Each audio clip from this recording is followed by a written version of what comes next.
ಇದು ಮಹಾತ್ಮರ ಕರುಣೆ, ಇದು ಮಹಾತ್ಮರ ಆಶೀರ್ವಾದ. ಸಂಪೂರ್ಣವಾದಂತ ಕೃಪೆ, ಸಂಪೂರ್ಣವಾದಂತ ವಿಶ್ವಾಸ ಇರಬೇಕಾದ್ರೆ ನಮ್ಮ ಭಕ್ತಿ ಯಾವ ರೀತಿ ಇರಬೇಕಂದ್ರೆ ಸಂಪೂರ್ಣವಾದಂತ ಗುರುವಿನ ಮೇಲೆ ವಿಶ್ವಾಸ ಇರಬೇಕು, ನಂಬಿಕೆ ಇರಬೇಕು. ಪುಣ್ಯಾತ್ಮರೇ, ಅವನ ಹಡಗ ನಾ ಪದೇ ಪದೇ ಸಭದೊಳಗೆ ಹೇಳ್ತೀನಿ, ಯಾವನ ಬಾಯಿ ಒಳಗ ಅಪ್ಪನ ಹೆಸರು ಇರುತ್ತದೆಯೋ, ಯಾವನ ಬಾಯಿ ಒಳಗೆ ಸಂಪೂರ್ಣವಾದಂಥದ್ದು ಅಜ್ಜನ ಹೆಸರು ಇರುತ್ತದೆಯೋ, ಯಾವನ ತಲೆ ಮೇಲೆ ಸಂಪೂರ್ಣವಾದಂತ ಅಪ್ಪನ ಕೃಪೆ ಇರುತ್ತದೆಯೋ, ಅವನ ಹಡಗ ಎಂದು ಮುಳುಗಲ್ಲ. ಇದು ನೆನಪಿಟ್ಕೋಬೇಕು ಪುಣ್ಯಾತ್ಮರೇ, ಇದು ನೆನಪಿಟ್ಕೋಬೇಕು. ಸಾಕಲ್ಲಿಗೆ ಏನೋ ಒಂದ್ ತಾಸಿಂದ 2 ತಾಸಿಂದ ಒಂದೊಂದು ಮಾತಂತ ಏನೋ ಸ್ವಲ್ಪ ಉದ್ದಕ್ಕೂ ಏನು ಒಂದ್ ಊರಾಗ ಹಿಂಗೆ ಆಯ್ತು.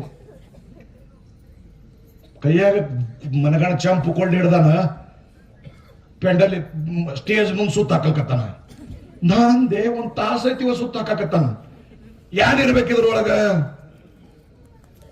ಹೇಳಕತ್ತ, ಏ ತಮ್ಮ ಇಲ್ಲಿ ಬಾಂದೆ, ಯಾಕ್ರಿ ಅಪ್ಪಗಳು, ಯಾಕ್ರಿ ಅಪ್ಪಗಳು, ಯಾಕೋ ಹೆಂಗೆ ಕೈಯಾಗ ಒಂದು ಕೊಂಡು ಹಿಡ್ದಿದ್ದಿ, ಹೆಂಗೆ ಸುತ್ತ ಹಾಕಲ್ಕತ್ತಿದ್ದೆ, ಯಾಕೆ ಹೆಂಗೆ ಕತ್ತಂದ್ರು. ಏ ಅಪ್ಪಗಳು ನೀವು ಹಾಡ್ರಿ, ನೀವು ಹೇಳಿ ಪ್ರವಚನ ನಿಮಗಿಲ್ಲ ತಂದವ. ಆಯ್ತು ಹಂಗೆ ನಿಮ್ಗೆ ಯಾರು ತಂದು ಹಚ್ಚಾರ ಅವ್ರಿಗೆ ಹುಡುಕಲು ಕಟ್ಟಿದ್ರಿ ನಾವು.